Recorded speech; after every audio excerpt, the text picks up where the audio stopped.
요즘에는 젊은 분들이 맞벌이를 많이 하시죠. 맞벌이를 많이 하는데 우리 어렸을 때만 해도 외벌이를 했는데 지금은 다 80% 가까이 맞벌이 한다고 합니다. 경제신문의 통계는 76%가 맞벌이를 한답니다. 맞벌이를 하는데 이거는 특히 대도시뿐만 아니라 전국 농촌까지 다 그런 공통된 현상입니다. 여러분이 한번 내가 질문을 해볼게요. 어떤 부부가 하루 종일 같이 서서 일하고 맞벌이를 했어요. 그래서 집이 들어왔습니다. 들어와서 몸이 얼마나 피곤하고 파김칩니까?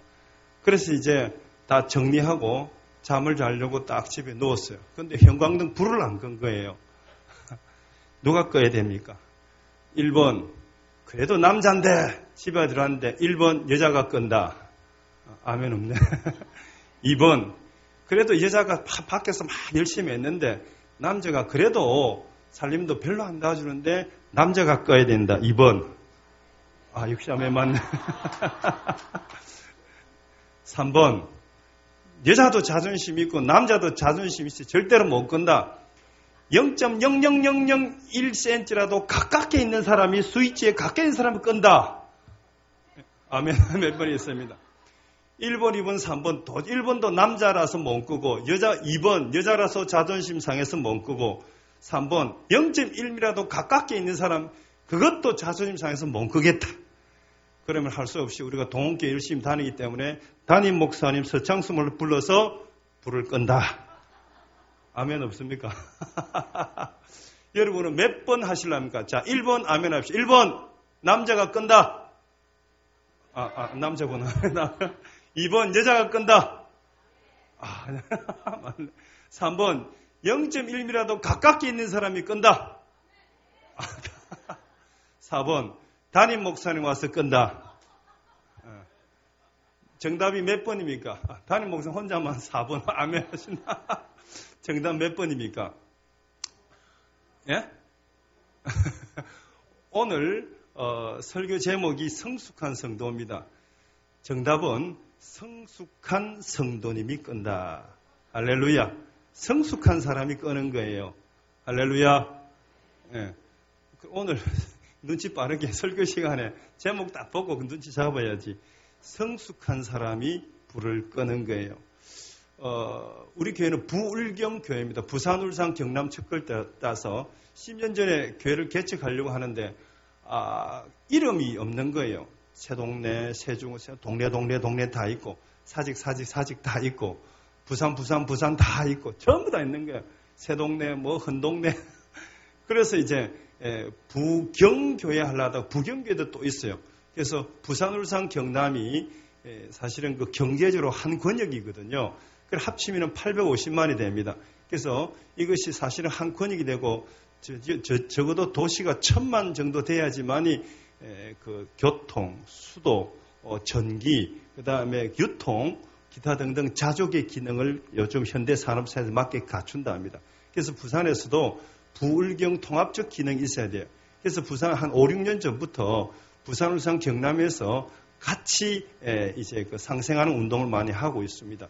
그래서 서울에서 출향인 인사 모임, 10년 전에는 부산 인사들 모임 했는데 지금 서울에서 보면은 부울경 출향 인사 모임 이렇게 하고 있습니다. 지금도 해마다 이제 신년 하려 되면 불경 모임 그렇게 하고 있습니다. 그래서 한 도시의 권이 불경 같이 되어서 전철 탁 타고 창원까지 가고요, 진해까지 가고 그렇게 돼야지 도시가 자족적 기능이 있다 하게 됩니다. 실제로 부산에서 밤에 차 막 지면은 해운대를 경유해서 가면은 울산까지 30-40분을 가거든요.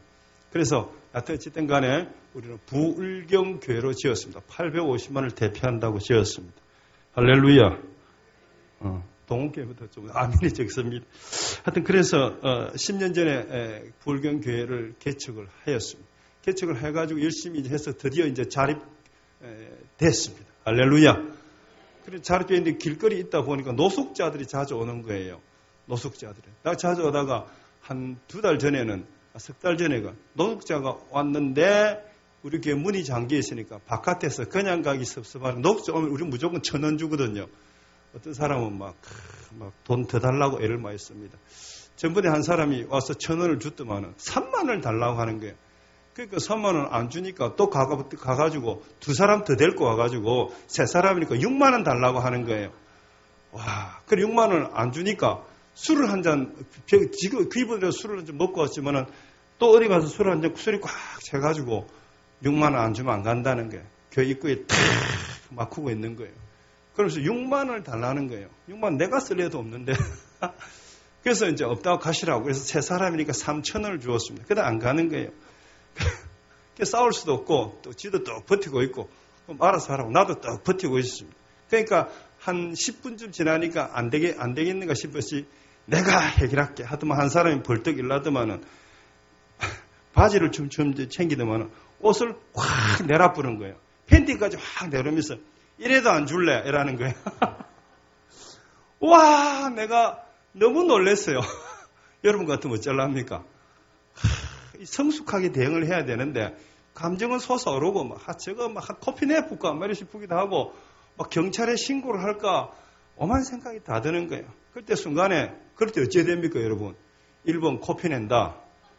송목사 덩치가 있다 아닙니까? 기본 100kg인데 1번 코피 낸다. 2번 도망간다. 3번 경찰 부른다.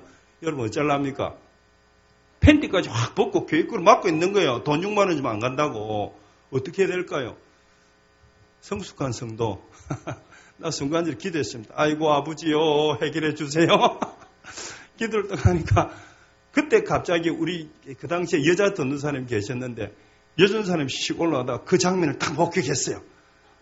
그러니까 여전 사람이 있다가 나 놀래가 전사님 오지 마세요. 내가 해결하겠습니다. 근데 이제 드디어 힘으로 해결하려고 이제 버커를 딱 벗었어요. 딱 벗으니까 우리 전사님이 목사님 잠깐만. 목사님이 남자가 나서면 안 돼요. 우리 여자 전사님이 딱 나서더만 앞에 탁 이러더만은 어디 와서 행패야. 옷 입어. 물건도 시원찮은 게.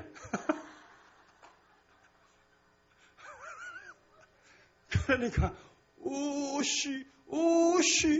3만 원 못 받았는데 빨리 입어. 물건에 줬나 안 입나. 어디에 술을 먹고 교회에서 행패야. 그러니까 씩 입고 가쁘는 거예요. 오 할렐루야. 이 교회를 섬기면 기본적으로 대가 써야 될 줄 믿습니다.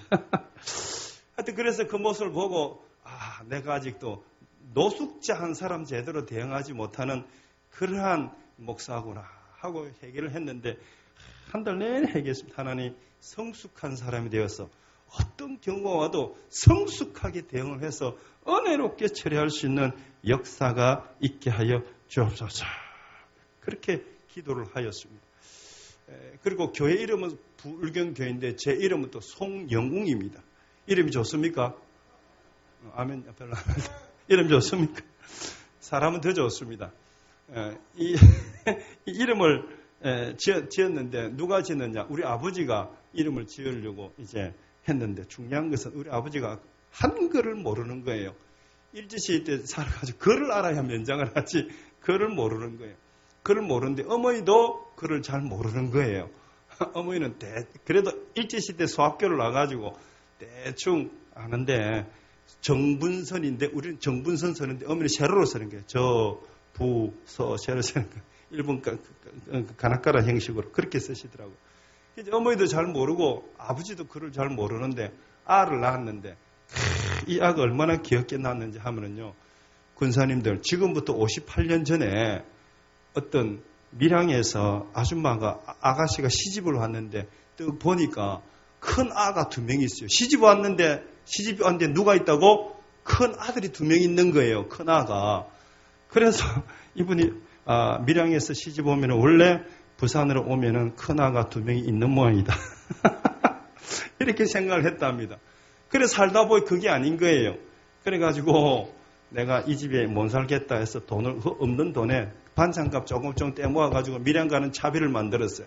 도망을 딱 갈라 하는데 덜컥 뭐가 됐다? 임신을 해본 거예요. 그래가 나 보니까 딸을 낳은 거예요. 다시 또 딸을 놓으면 안 된다. 그래서 다시 또 돈을 차곡차곡 모아가지고 또 밀양으로 도망가려고 딱 하는데 또 덜컥 알을 낳은 거예요. 알을 뵌 거야. 그래 알을 뵀는데 그 아가 아들인 거예요. 그 아가 억수로 잘 커가고 뭐가 됐다? 목사가 됐다. 송영우 목사가 된 거야. 우리 아버지 특징이 임신을 잘 지키는 겁니다. 젊은 분들 임신 잘하는 은혜가 있을지어다. 군사님들 그 늦둥이 보는 은혜가 있을지어다. 아멘. 아멘 하셔야지. 그래야지 국가에 충성을 하시죠.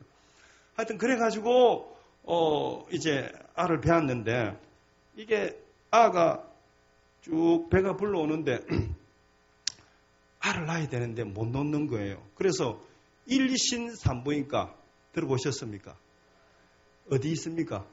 자천동 일신산부인과 간 거예요. 그거 가면 놓는다. 이렇게 갔느니까 그 의사가 맥킨지 여사, 호주 여사, 그분이 이제 딱 진단을 한 거예요.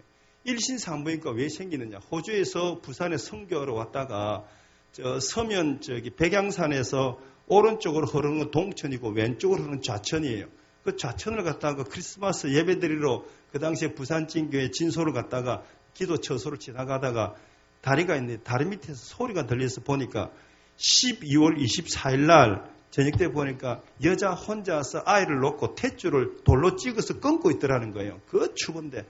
그래서 이분이 충격을 받고 드디어 이게 이대로 있어야 안 되겠다 해서 이 부산에다가 이 적막하고 삭막한 부산에 이 어떤 그 하나님의 은혜를 전해야 되겠다. 이래가지고 조순소, 일신 조산소를 경영을 해서 아예 놓는 그런 어떤 그 선교를 시작하셨어요.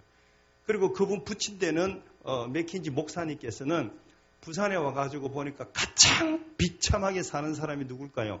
여러분 120년 전에 130년 전에 가장 비참하게 사는 사람 누굴까요? 이렇게 보니까 나환자, 나환자들 있죠. 나환자. 우리 옛날에 뭐라 했습니까? 뭐라고? 문디라 했어요. 문디. 그래 저쪽 용호동에 우리 어릴 때 문디촌이라고 했어요. 우리 어릴 때 부스럼 나고요. 이러면요. 우리 어머니가 문디촌 가가지고 약 받아올게. 희한하게 거기서 약 요만한 거 먹으면 부스럼이 싹 나와버렸어요. 그리고 지금 생각하니까 약이 아마 굉장히 강했던 모양입니다. 하여튼 뭐 그런 기억이 나는데, 그 나환자를 위해서 선교를 하셨습니다. 그래서 대한민국 최초로 나환자들 경제적인 걸 향상시키기 위해서 닭을 갖다가 밀식하는 그런 방법을 도입을 해가지고, 그래가지고 그 바람이 잘 통하는 용호동에다가 그 이제 지금 무슨 아파트입니까? SK 아파트?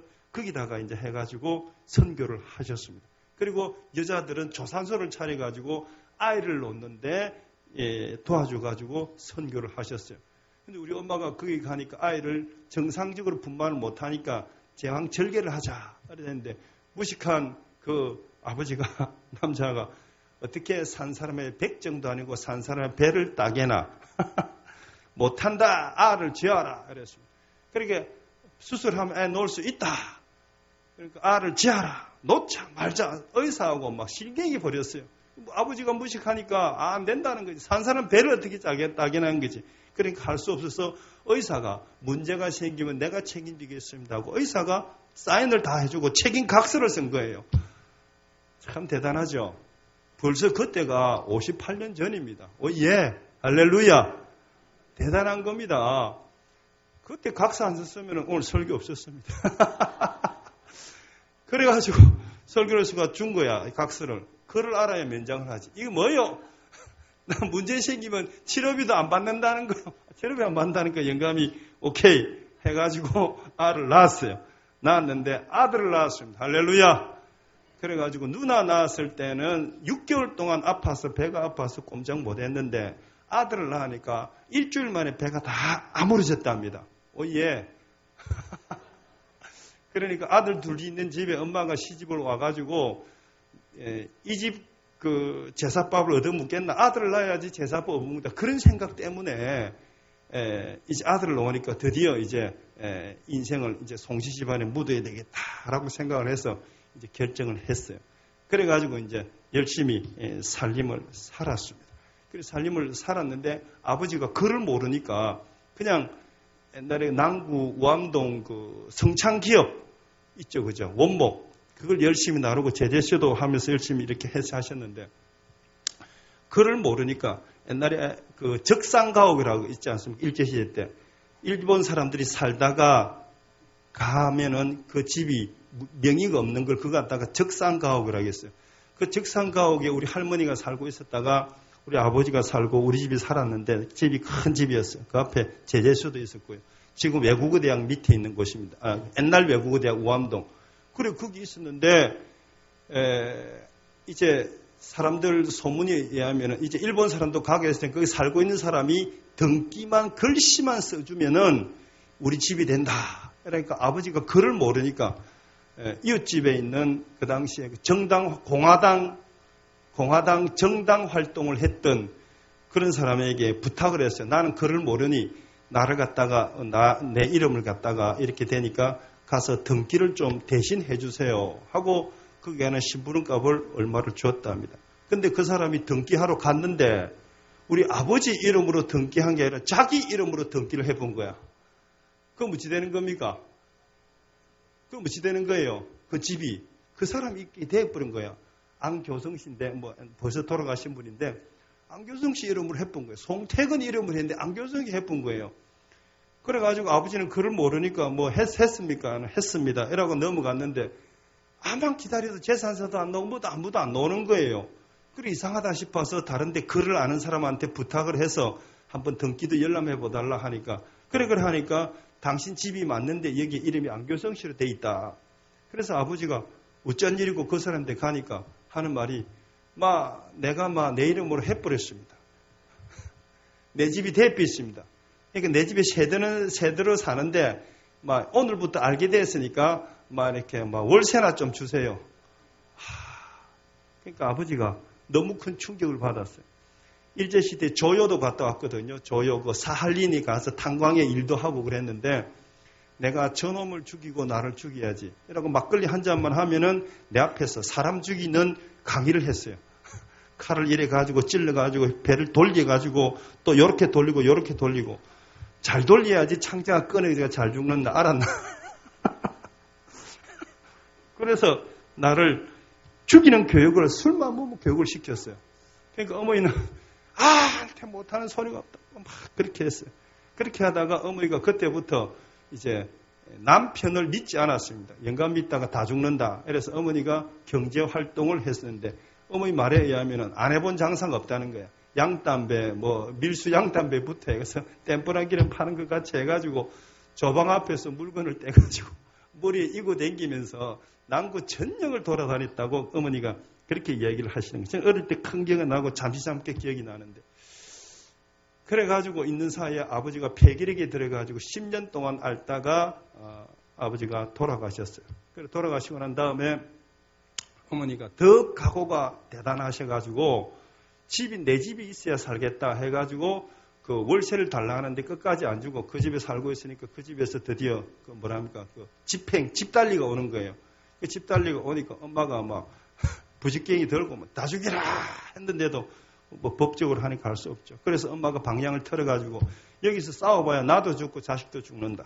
그렇게 해가지고 여러 가지 어머니가 일을 많이 해가지고 부산시 남구 간만동 간만교회 근처에 군부대 땅을 불화를 받아가지고 그거 어떻게 받았는지 모르겠어. 군부대 땅을 어떻게 글도 모르는 할매가 어찌 받았는지 지금 생각해도 신기해요. 하여튼 그래가지고 원상사라는 사람 알아가지고 불화를 받아가지고 한 100평 불화를 받아가지고 집을 지었단 말입니다. 그래 걸로 이제 이사를 가면서 무슨 어머니가 그 글도 모르는 사람이 무슨 일을 해서 하느냐. 지금 생각하니까 기가 막히고 코가 막힙니다. 여러분 혹시 어르신들 아는지 모르는데 다르못이라고 아십니까? 젊은 사람들 모르죠. 다르못이. 목사님 아십니까? 다르못이. 낙찰계 아시죠? 번호계에서 낙찰계. 우리 어머니가 낙찰계 오야. 낙찰계 계주를 한 거예요. 그러니까 그래서 낙찰계를 그 당시에 낙찰을 해서 함께 태워주는 게 작은 게 500만 원이고 큰 거는 1000만 원이었어요. 그래가지고 낙찰계를 해서 태워주 1000만 원인데 돈 지금도 1000만 원 큰데 그 당시 같으면 엄청난 돈 지금 한 1억 이상 가치가 있을 거 아닙니까? 근데 그 낙찰계를 한 건이 한 게 아니고 내가 그 당시에 기억하는 50건 정도 했어요. 낙찰계를. 그러니까 한 건 1000만 원 같으면 50건 같으면 얼마입니까? 5억 이상 했단 말이에요. 그러니까 그 당시에 지금 생각하니까 새마을금고 이사장 택이라. 우리 집이 큰 집이 있었는데 아줌마가 단 하루도 우리 집에 사람이 손님이 없어진 적이 없어요. 항상 10명 이상 손님이 집에 꽉꽉 찼습니다. 그래 꽉 찼는데 다르모시를 하는 거예요. 다르모시를 하는데 지금 생각하니까 전 세계 돈을 제일 잘 버는 사람들이 돈 장사, 금융하는 사람들아, 보험, 그죠? 펀드, 이런 사람들이 세계 최고의 엘리트고 최고 돈 많은 사람들이에요. 대한민국을 지락펴라고 목줄을 진 사람들이 누굽니까? IMF, MF, 그죠? 국제금융기관. 그게 총 대장하고 임원들 80%가 유대인이었어요. 유대인들이 나라가 어렵고 힘들고 이게 전 세계로 흩어지니까 이 사람들이 살 수 있는 방법, 부동산이 아니라 동산의 가치를 두는 거예요. 그런데 일본 동산의 가치는 금융업이었어요. 그래서 유대인들한테 돈이 한 더 갔다면 절대로 안 나오는 거예요. 유대인들은 얼마나 돈에서 이자놀이를 독하게 했으면은 그 문학 서적까지도 나온다 아닙니까? 샤일록, 그죠? 뭐 그런 게 오디세이 나오지 않습니까? 그런 게 나오는. 유대인들이 이 장사를 해가지고 부를 갖다가 축축 했는데 우리 어머니가 30몇 번의 장사를 하면서 밀수담배까지 양담배까지 포함하고 김치 장사까지 다 포함했는데 어머니 생각으로는 돈 장사가 제일 돈을 잘 벌인다 이렇게 판단했던 모양입니다. 그래갖고 그 당시에 다름없이 오야를 해가지고 막 이렇게 이제 돈을 돌렸어요. 근데 장부가 있어야 될 거 아닙니까? 그를 알아야 장부를 만들지. 그래서 우리 어머니는 장부가 이래 있는데 내가 어릴 때 보니까 놀라운, 그때는 참 재밌고 내가 엄마 놀리고 이래서. 근데 지금 생각해 보니까 기가 막힌 게요. 우리 어머니만 알면은 문자를 만들었어요. 꼭 지금 생각하니까 상형 문자, 옛날에 수메르 히타이트 문자하고 비슷한 거예요. 쌍둥이 엄마한테 5만 원 받았으면 쌍둥이를 두 사람을 딱 그려놓는 게라. 쌍디 엄마 5만 원. 그 다음에 산 위에 살고 있는 영숙이 엄마 5만 원 같으면 산을 표시해놓고 영숙이 엄마 해놓고 짝대기 한 개 끊는 기라. 와, 이걸 어떤 누가 해도 갈 거야. 엄마만 해도 갈 수 있는 거예요. 지금 생각해보니까 참 에너지도 좋았고 집중력도 좋았고 끝내주는 장부였어요. 아무도 몰랐는 거예요. 그래가지고 누나가 국민학교 졸업하고 중학교 들어가니까 글을 아니까 누나를 회계를 시켜가지고 정식 장부를 만드는 거예요. 그래서 쌍둥이 두 명 이래 해가지고 장부를 이래 해가지고 매일 옛날 호마이카 판 큰 거 합니까? 제사 함식 진행을 이렇게 뭡니까? 한번 잔치 쓸 때 큰 판 쓰는데 호마이크 판을 크게 펴놔놓고 장부해놓고 돈을 갖다가 쫙 풀어내는 거예요. 그러니까 이게 돈 계산이 안 되니까 여기 5만 원, 여기 5만 원 쫙 걷어가지고 이렇게 1,000만 원 맞춰가지고 묶어가지고 개돈 온 사람 주는 거예요. 이런 식으로 큰 해가지고 주산도 못 놓고 하니까 돈과 돈을 가지고 하루 종일 샬려가지고 5만 원씩 개돈 걷고 10만 원씩 개돈 걷어가지고 수십 명 거 걷어가지고 개돈 만들고 영숙이 엄마한테 주고 쌍디 엄마한테 주고 기장떼기한테 주고 울산떼기한테 주고 그래가지고 참 만드는 거예요. 야, 지금 생각하니까 탁월한 경영기법이었어요. 이런 일전도 안 틀리고요. 그렇게 이제 하는데 이 다름없이 오야의 최고의 덕목이 뭔지 압니까? 신용이 있어야 돼요. 오야가 돈 떼먹고 날라쁘면 뭐가 됩니까? 다름없이 빵꾸 난다. 개가 펑크나는 거. 그러면 동네가 완전히 도력돼 뿌는 거예요. 동네 초상집입니다. 한두 집도 아니고 3년씩이나 뼈 같은 돈을 피 같은 돈을 버려가지고 오야한테 맡겼는데 소위 말해 은행이 맡긴데 은행이 부동산을 보면 어떻게 할 거예요? 그 멘붕이 오는 거 어떻게 할 겁니까? 조금씩 옛날에 사람들 버려가지고 그 당시에 월급이 5,6만이었는데 5,6만인데 만 원씩 떼가지고 했는데 그게 난리보면 얼마나 멘붕이 오겠습니까? 그런데 그래서 사람들도 막 각 조심을 하면서 다름없이 오야를 찾아가는데 우리 어머니는 그 속성을 알아가지고 어떻게 하면은 오야지가 튼튼한 것을 보여줄 것인가? 그 수단이요. 집을 크게 하고 집을 많이 사는 거예요. 그래서 어머니는 돈만 생기면은 무조건 집을 샀어요. 재테크라 그럽니까? 무조건 집을 사고 전세 돈이 생겨도 집을 사고 또 조금만 돈 생기면 집 사고 집을 산 지 오를 거 아닙니까? 그 새 돈도 넣는 거죠. 그러니까 그 길을 가지고 계속 돈을 돌리면서 사람들은 다름없이 처음에 가입하는 사람에게 이것도 내 집이고 저것도 내 집이고 저것도 내 집이다. 그러니까 집이 10채씩, 20채씩 되니까 오야지의 신용이 어떻다? 높아지는 거예요. 그러면 다름없이 가입하는 사람이 어떻다? 많아지는 거예요. 특히 호남 사람들이나 지방 사람들이 오면은 다름없이는 무조건 드는 거예요. 그래서 목돈을 만드는 가지고 신발 가게도 하고 막 그러는 거예요. 그러면은 돈을 안 떼기 위해서 세 사람을 연대 보증을 시키는 거예요. 호남 사람들은 호남 사람끼리 딱 연대 보증을 시켜가지고 그렇게 개돈을 주니까 사고가 한 건도 안 나는 거예요. 그리고 또 현금 보관증도 딱 받고요. 현금 보관증 어찌 알았는지 하여튼 어디서 들어가지고 그걸 받아가지고 그런 서류를 딱 주고 다름없이 돈을 주는 거예요. 그러니까 돈을 주면 아줌마들이 1,000만 원씩 이렇게 갖고 가지 않습니까? 1,000만 원씩 갖고 가는데 이게 부담되거든요. 그러면은 아줌마들이 오전에 돈을 타고 있으면 오후까지 기다립니다. 누구를? 송영웅이를. 학교 갔다 오면 같이 가는 거예요. 어린 아이들도 같이 가면은 어떻게 도움이 된다 아닙니까? 좀 마음이 편안하거든요. 그럼 한 장 빼가지고 주는 거예요. 그러면 그것이 나는 한 달 용돈하고 남습니다. 근데 매일 갯돈을 타가니까 나는 항상 돈이 수북합니다. 이걸 가지고 교회 다니면서 친구들한테 내가 오뎅 사주고 쪽자 해주고 막 썼거든요. 그러니까 친구들이 많이 있었습니다. 예. 그래가지고 변두리에 살지만은 잘 살았는데 엄마는 글을 모르니까 학비나 책 산다면 돈을 아끼지 않았어요. 무조건 빙땅 칩니다. 잉글리시 1 돈 내놔라. 잉글리시 2, 잉글리시 3, 잉글리시 4. 우리 엄마가 내 띵가 먹는지 안다 하면서 막 주는 거예요. 엄마는 글도 모르면서.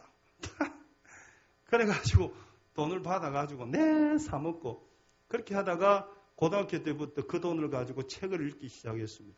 그러다가 이제 대학을 갔습니다. 대학을 가니까 80년대 80학번입니다. 대학을 가니까 전두환 씨가 정권을 잡아가지고 여러 가지 대학 분위기가 흉흉했습니다. 그렇게 행 가운데 여러 가지 불임 사건이라고 있었어요. 부산에 부마항쟁을 일으켰던 사람들이 이래가지고 전두환 씨가 정권을 잡자마자 부산에 부산대학 학생들 중심으로 해가지고 이렇게 이제 독서클럽 모임을 하는 사람들을 잡아가지고 이제 국가보안법으로 잡아놓고 집시법으로 잡아놓는 그런 문제가 있었어요. 그때 변호사가 김광일 변호사, 보조가 노무현 변호사, 그 다음에 한참 있다 문재인 변호사가 합류를 했고요. 그때의 인권 문제가 있어가지고 감리교 목사님, 통합청 목사님들 이렇게 해가지고 거기서 부산 사회선교협의회에다 해가지고 그것을 인권의 문제로 제기를 했습니다. 그때에 우리 담임 목사님도 그게 참여를 했어요. 간방교회 담임 목사님인데. 그래 내가 청년회 회장이 됐는데 송군 청년들은 그런 거 좀 알아야 돼. 이렇게 해서 재판 구경을 가니까 김광일 변호사가 이제 변호를 하고 싸우는 걸 봤습니다. 그래서 내가 그걸 의로운 분노를 가지고 전두환 대통령에게 반항을 할 수 있는 그런 어떤 의식들을 키워나가는데 계속 공부를 거기서 해나가는데 거기서 필요한 근현대사 공부들을 책들을 많이 선배들이 제공해 주는 거예요. 쭉 읽다가 보니까 굉장히 그게 심취하고 빠져들었습니다. 그리고 거기에 유관된 책들이 많았는데 난 엄마한테 손만 내밀면 무조건 공부한다고 해서 돈을 주니까 책값이 부족한 게 없었습니다. 그래서 책을 많이 읽고 진도가 나가니까 어떤 사람이 내를 딱 보더만 선배가 내를 보더만 니는 참 착하고 공부도 잘하네. 그러니까 새로운 공부를 시켰는데 투쟁론을 공부를 시키는 거예요. 그래서 그 투쟁론도 보고 근대사도 보고 역사도 보고 쭉 공부하고 유물론적 변정법도 보고 여러 가지 이제 공부하고 토론하다 보니 생각과 사고가 자라나고 거기에 유관된 책들도 계속 읽고 그래서 3,000권 이상 책을 읽고 토론하고 공부하고 토론하고 공부하다 보니까 어느 정도 역사의 시각이 쭉 흘러 들어가는 거예요. 그러다가 어떤 한 사람이 좀 고상한 사람이 하나 오더만은 당신이 보니까 참으로 똑똑하고 괜찮고 집안도 이게 공부하는데 부족함이 없네. 그렇게 딱 이야기하면서 책 몇 권을 주는 거예요. 그것이 이제 몰랐는데 나중에 보니까 김일성 그 투쟁 사상 전집이 조청년기에서 나온 거예요. 그걸 갖다가 어디서 구해가 저걸 주고 그걸 갖다가 외우라 그러는 거예요. 그래서 외우지는 못했지만 그걸 보고 내용을 100%도 파악을 했어요. 파악을 하니까 마지막에 여러 가지 이제 김일성의 투쟁 노선에 대해서 이제 알고 보니까 주사파인데 투쟁 노선에 대해서 이야기하면서 결론을 이렇게 짓는 거예요. 김일성 주석이 우리 이 민족을 해방하는데 투쟁의 노선이 오류가 없었다. 이 오류가 없는 것에 대해서 인정을 하라. 즉 김일성 무오론을 인정을 하라는 거예요. 그래서 교황도 우리는 인정을 안 하는데 즉 김일성을 인정합니까? 그렇게 하니까 김일성은 투쟁도 오선했기 때문에 인정을 하라는 거라. 그래 좀 애로사항이 있다 하니까 인정을 하면은 북쪽에서 와가지고 노동당 당증을 준다는 거예요. 그 당증을 주면 어찌 됩니까? 그러니까 다음에 혁명이 세상에 왔을 때 완전히 당원으로서 대접을 할 뿐만 아니라 옛날에 기족과 같은 최고의 예우를 해준다. 그렇게 얘기하는 거예요. 그러나 내가 그 당시에 예수를 믿었던 사람입니다. 할렐루야. 그러니까 교황도 무오론을 하는데 김일성이 어떻게 사람인데 무오론이 있을 수 있냐. 나는 안 합니다. 김일성이 왜 문제가 없어요. 문제가 많은데. 그래 얘기하니까 거기서 사상 논쟁을 하자는 거예요. 난 논쟁도 싫고 이 정도 공부했으면 됐다고. 투쟁도만 알면 됐지. 거기에 대해서 무오론까지 어떻게 합니까? 나는 예수를 믿기 때문에 못하겠다. 그렇게 하니까 내보고 너는 애국적인 종교인이지만은 그래도 무오론을 믿어야 된다 이거야. 나는 못 믿겠다고.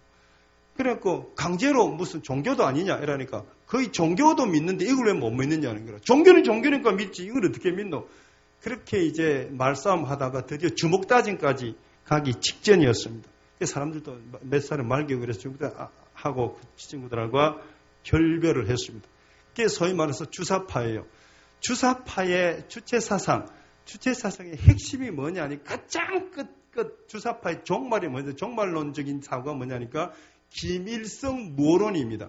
김일성 투쟁에 있어서 역사에 있어서 오류가 한 점 1.1핵도 없다는 거예요. 즉 김일성이가 신적인 위치로 갔다는 거예요. 저는 그래서 투쟁론은 인정하지만 신적인 위치는 옳지 않다.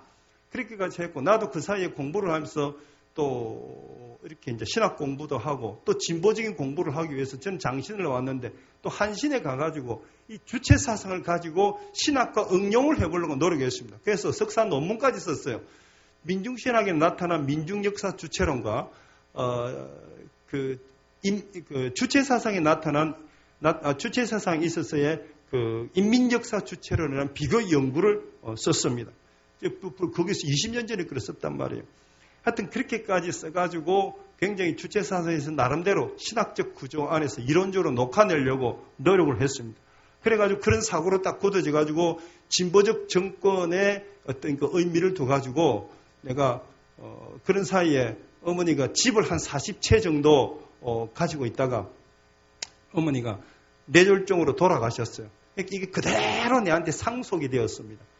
상속이 딱 됐는데 그 당시 내 나이 30살. 돈도 40채, 집도 있겠다. 이론적으로도 진보적 사상으로 무장이 됐겠다. 그래 하니까 주변 사람들이 축해가지고 김대중 후보를 만나게 해준다는 거예요. 김대중 만나가지고 얘기하니까 송동지 우리가 수평적 정권을 개최해야 되지 않겠습니까? 같이 노력합시다. 악수하고 포옹하고 밥 붓고 이러니까 뭐 붕 떠는 거예요 마음이. 그래가지고 이제 출마를 하겠습니다. 그러니까 돈이 있어야지. 집을 팔려고 내놨습니다. 5억에 팔려고 내놓으니까 안 팔리는 거야. 4억 5천에 내려니까 안 팔리는 거야. 4억에 내놓으니까 이틀 만에 싹 팔리는 거예요. 그러니까 한 채 4억 갖고 안 되겠는 거야.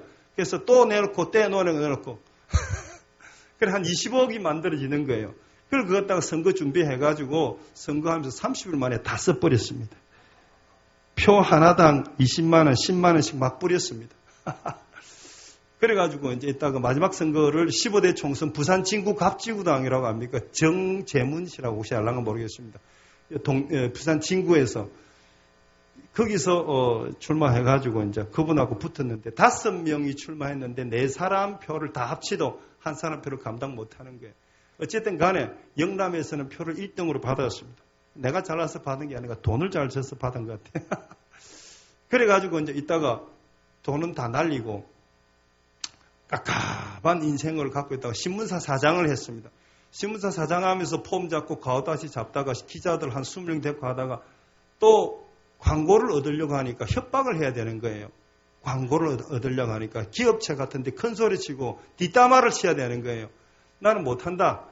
그래 하니까 또 경영의 부실을 가져와서 다른 사람한테 설값으로 팔았습니다. 그런 가운데 이제 권력도 떨어지고 언론도 떨어지고 깜깜한 상태에 있는데 있는 돈은 계속 까먹고 들어가고 나중에는 돈이 하나도 없는 거예요. 재산도 집도 절도 없고 다 없는 거예요. 아무것도 없는 거예요, 마지막에는. 진짜 아무것도 없었어요. 그래서 전화비도 끊어지고, 전기도 끊어지고, 물도 끊어질 판인 거예요. 그러니까 앞뒤 캄캄하면서 우울증이 확 오면서 내일 해가 안 떴으면 좋겠다. 죽었으면 좋겠다. 이런 생각이 들면서 어떻게 하다가 내하고 2살 차이 누나가 생각나는 거예요. 우리 누나는 국세청에 있어서 여자로서 제일 계급이 높아요. 우리 자영은 또 자동차 검사소 소장으로서 오랜 경력을 갖고 있는 그런 고위 공무원 부부입니다. 그래서 내가 누나한테 전화를 했어. 내가 지금 30만 원만 있으면 좋겠다. 30만 원만 좀 붙이라. 그러니까 누나가 하는 말이, 내가 이 꼴 볼놓고 이런 전화 받았나? 죽으라! 그럼 전화를 팍 끊어 부는 거야. 와, 지금도 상처가 되는 거예요. 좀 부드러운 말 해주면 어떻노? 내하고 2살 차이인데 엄마가 방을 아낀다고 집이 40개나 있는데 고등학교 때까지 한 방을 쓰게 만들었거든요. 누나하고 내하고 2살 차이밖에 안 되는데 지하고 내하고 찌지고 볶은 세월매도 얼만데 지 쫓아온 남자친구들 내가 다 막아내고 그랬는데 누나가 그렇게 모진바라고 끊어보는, 그러니까 우울증이 더 생기고 죽고 싶은 거예요. 그러다가 내가 예수를 믿었기 때문에, 할렐루야. 예수를 믿었기 때문에, 할렐루야. 예수를 믿었기 때문에, 할렐루야. 기도해야 되게 한 거예요. 그래서 이제 기도하자. 마음만 있으면 또 기도도 안 되는 거예요. 잠도 안 오고. 그래 있는데, 우리 딸아이가 고등학교 2학년 때, 1학년 때 학교 나가면서 아빠 차비도 이렇게 차비가 있어야 주지. 학교 버스비가 없었던 거예요. 사랑하는 성도 여러분 지금 현재 경제적으로 어렵습니까? 버스비가 혹시 없습니까? 혹시나 전화기나 끊어지고 전기가 끊어집니까? 성도 여러분, 기도하시기 바랍니다. 앞뒤가 꽉 막혔을 때 하늘길을 열어주시는 게 하나님이십니다. 그 은혜를 체험하여서 은혜 받으시길 바랍니다.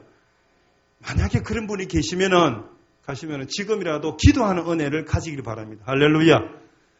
그래가지고 너무 깝깝해서 너무 절망감 가운데 있다가 기도하자 이러니까 아빠는 돈만 없으면 기도하자. 말로만 기도하나? 알았다 기도하자. 이래가지고 앉아봐라. 앉은 거예요. 눈을 감고 주여 자비가 없습니다. 돈 좀 주이소. 예수 그리스도 이름으로 기도했습니다. 아멘. 하니까 아이가 가만히 계라. 아멘 하라까 신하야. 가만히 하라니까 신하야. 아멘. 죽어가는 소리 하는 기라. 그래 아멘 하고 눈을 떡 뜨니까 집이 책이 몇 천구인데 제일 꼭대기 보니까 손바닥 2개만 한 돼지 저금통이 딱 하나 보이는 거예요. 책상 위에, 책 위에. 그래 그걸 갖다가 저거 뭐고 이렇게 꺼내 보니까 야 돼지 잡자 이렇게 아침에 잡아보니까 3만 몇 천이 나오는 거예요. 예. 그럼 차비 되고 그날 급식값 되고 이틀 정도는 살 수 있잖아요. 할렐루야. 그래 그거 가지고 잔돈 팍 해가 손이 새카만 묻더라고. 그러니까 준 거야. 네 알아서 사라고. 그 다음부터 기도하니까 은혜를 받으니까 계속해서 기도되는 거예요. 할렐루야. 기도가 이틀 되니까 30만 원이 생기는 거예요. 한 달을 살 수 있는 겁니다. 한 달을 살 수 있어요. 할렐루야. 그래 되니까 일용할 양식에 대한 은혜가 있는 거예요. 나는 일용할 양식을 주옵시고 내 평생 살면서 우리 다름없이 해가지고 내가 단 한 번도 군것질에 대해서 한 번도 걱정 안 했는데 일용할 양식에 대해서 감격이 있는 거예요. 하나님 일용할 양식이 주시니 감사합니다. 일용할 일잠을 들어도 감격이 눈물이 꽉 나오는 거예요. 얼마나 감사한지. 그래서 우리가 하나님께서 1년치 양식에 대해서 감사하는 게 아니라 일용할 양식에 대해서 감사를 하시는 거예요. 할렐루야. 식사하셨습니까? 감격하시기 바랍니다. 할렐루야. 이거 없어가 죽는 사람이 얼마나 많습니까? 이렇게 고심병원에 갔는데, 의료원에 갔는데, 한 끼 못 먹어 죽는 사람이 많아요. 한숨 못 쉬어가지고. 그래서 그 감격을 가지고 또 기도를 하니까 또 30만 또 들어는 거예요. 그러면 2개월을 살 수 있는 은혜가 있잖아요. 그러니까 2개월만 있으면 세상도 뒤집겠더라고요. 얼마나 은혜가 충만한지. 그래가지고 그때 정신이 들어가지고 내 비슷한 놈이 없나 봤어요. 내 비슷한 목사 없는 거 보니까 7명이나 있어요.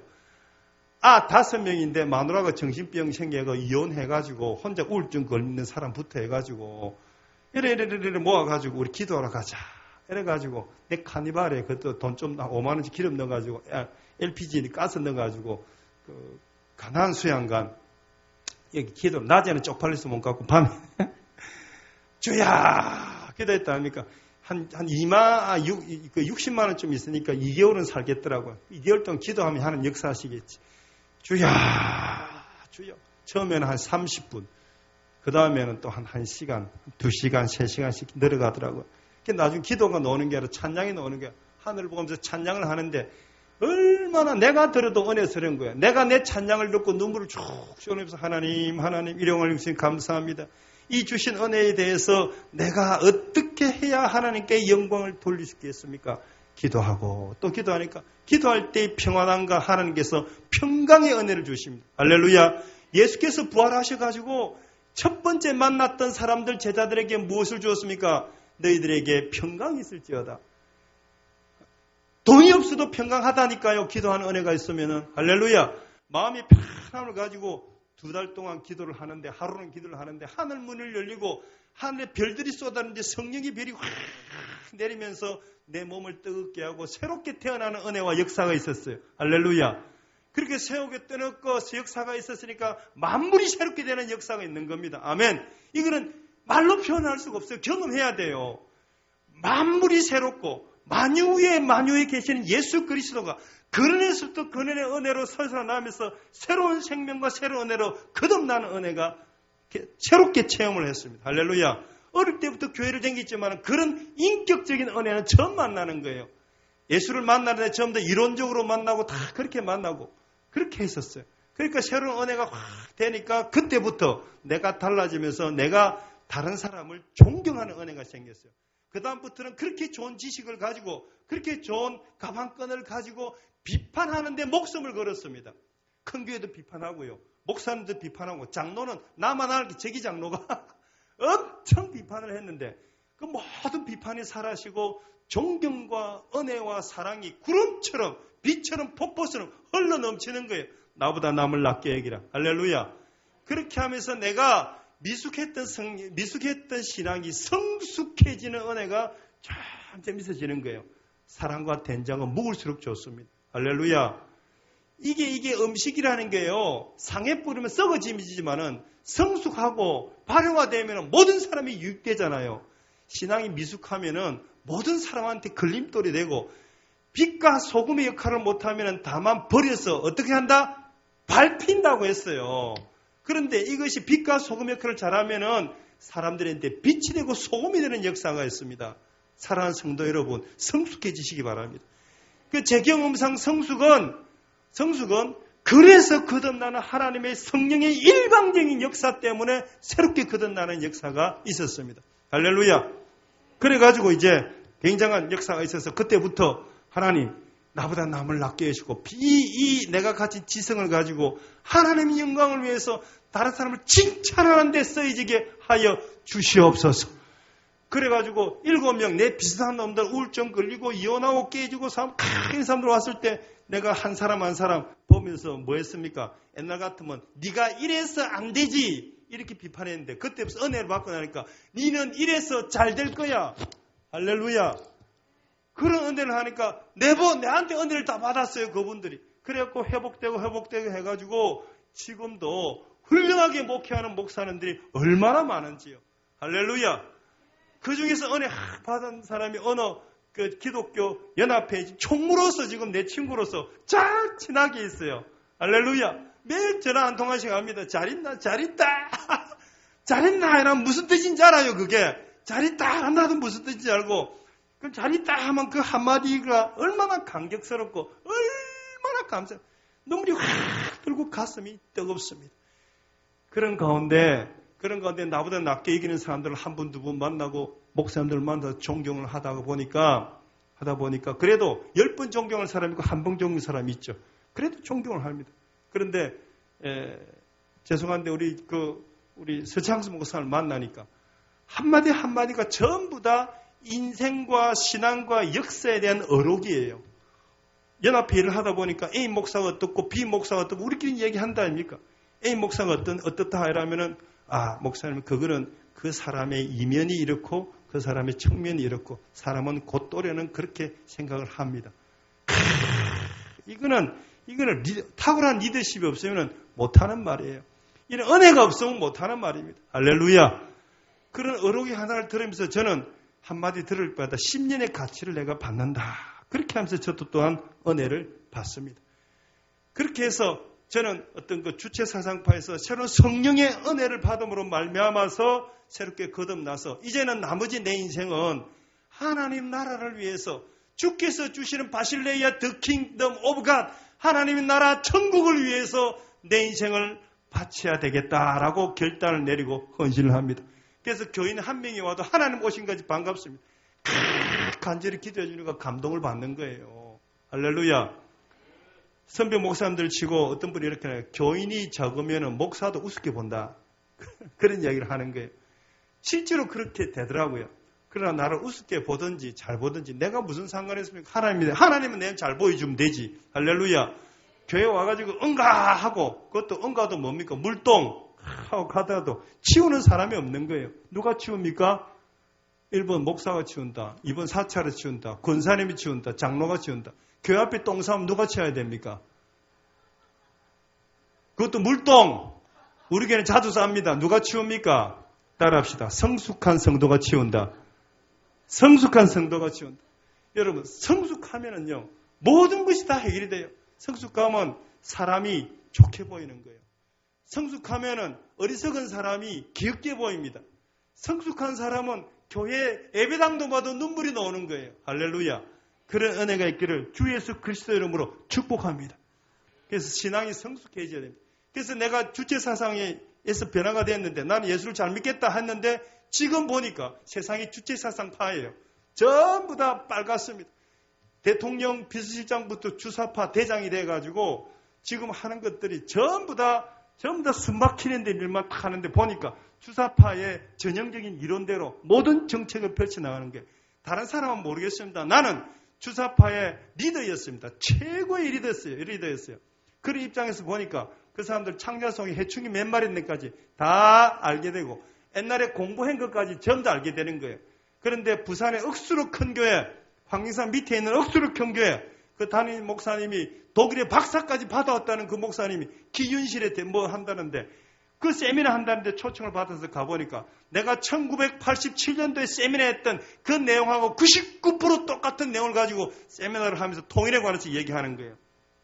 그런데 패널로 나왔던 경성대 교수가 내가 물었어요. 북한에 대해서 어떻게 이해하느냐 하니까 그분이 하는 말이 북한은 객관적으로 봐야 된다. 그래 얘기합니다. 여러분, 북한을 객관적으로 봐서 될 일입니까? 북한이라는 게 핵을 가지고 우리 목줄을 꽉 쥐고 있는데 그것 때문에 목사님도 군대 갔다 오고 나도 군대 갔다 오고 우리 모두 세금의 40%가 국방비로 들어가서 딱 그래 되어 있는데 북한을 객관적으로 보기 때문에 3대 세습은 저거 나라 이야기고 우리하고는 관계가 없다. 그렇게 이해해야 된다. 그렇게 얘기합니다. 나는 숨이 콱 막히는 거예요. 어떻게 우리 목줄을 쥐고 있는 사람을 객관으로 볼 수 있습니까? 우리 주관으로 봐가지고 내 목줄을 쥐고 있다 생각을 해야 되는 거죠. 그래서 아무리 학벌이 높고 어떤 형태라도 이론을 그렇게 희화화시키고 이론을 일원화시키고 이론을 택도하게 잡아털고 비틀고 이론을 갖다가 낭만적으로 해석을 하면은 그렇게 되구나. 그게 주사파의 남쪽 지식인들의 특징이고 그것을 좋은 말로 얘기하면 강남 좌파라고 얘기를 합니다. 그런데 본인은 그렇게 병원은 평화주의자라고 얘기하고 나처럼 이렇게 얘기하는 사람을 거구다 그렇게 얘기를 합니다.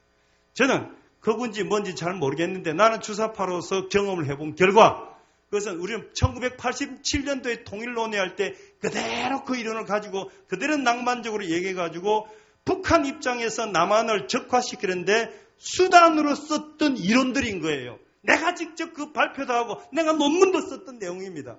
그 내용을 가지고 일반 목사님들이 깊은 고민을 안 하고 학벌을 내세워서 공부했다 섬치고 일반 사람들한테 발표를 하는 거예요. 저는 주사파의 리더로서 그걸 봤을 때 첫째, 목사님들이 뭘 모른다. 그렇게 말하는 사람들이. 공부를 안 하니까 알아야 면장을 하지. 두 번째, 영적으로 깊은 성령의 은혜와 해안이 굉장히 부족한데 그게 좀 지적인 상태에 머물러 있다. 여러분, 예수를 믿으면 지적으로도 은혜 받아야 될 줄 믿습니다. 할렐루야. 또 영적으로 은혜를 받아 가슴과 총체로 영적으로도 은혜를 더 받아야 될 줄 믿습니다. 그런 가운데 몸에도 은혜 받아가 병도 나을 줄 믿습니다. 할렐루야. 근데 제일 영적인 게 제일 중요해요. 영적인 게 제일 중요합니다. 지적인 것은 세상으로 세례를 받을 수 있는데 영적인 것은 하늘로부터 직접 받는 수밖에 없습니다. 옛날에 종교개혁 전에는 주교를 통하고 사제를 통해서 유통 과정을 거쳤지만 종교개혁 이후로는 하나님을 우리하고 직거래를 하는 겁니다. 중간 마진이 없습니다. 직거래가 하나님한테 직접 은혜를 받아가지고 건에서 거듭나야지 이 영이라는 것이 하나의 매이지가 않는 거예요. 안 매이는 것 자체가 영은 자유하는 겁니다. 할렐루야. 그래서 진리가 들어오면 영은 자유하게 됩니다. 이 자유하는 것이 가만히 있는 게 아니라 성장을 합니다. 할렐루야. 성장을 하면 반드시 열매가 있는 거예요. 열매에서 핵심적인 열매가 뭐냐? 성령의 9가지 열매인데 9가지 열매가 전부 다 성경의 인품에 관한 이야기고 그 인품에 관한 이야기는 전부 다 사람을 섬기고 사람을 세우는 인품입니다. 할렐루야. 그 사람을 세우는 인품을 가지고 주체사상을 보면은 주체사상은 악마입니다. 완전히 악마입니다. 이 악마가 객관적으로 보더라도 악마입니다. 기독교 탄압 1순위. 예수를 믿는다는 이유만을 가지고 징역을 7년을 살리고 징역 7년 중에서 1, 2년 만에 전부 사망을 합니다. 그것이 지금 북한의 현실이거든요. 그걸 무시하고 객관적으로 낭만적으로 보는 거예요. 그래서 잘못된 이론이고 현혹된 사고입니다.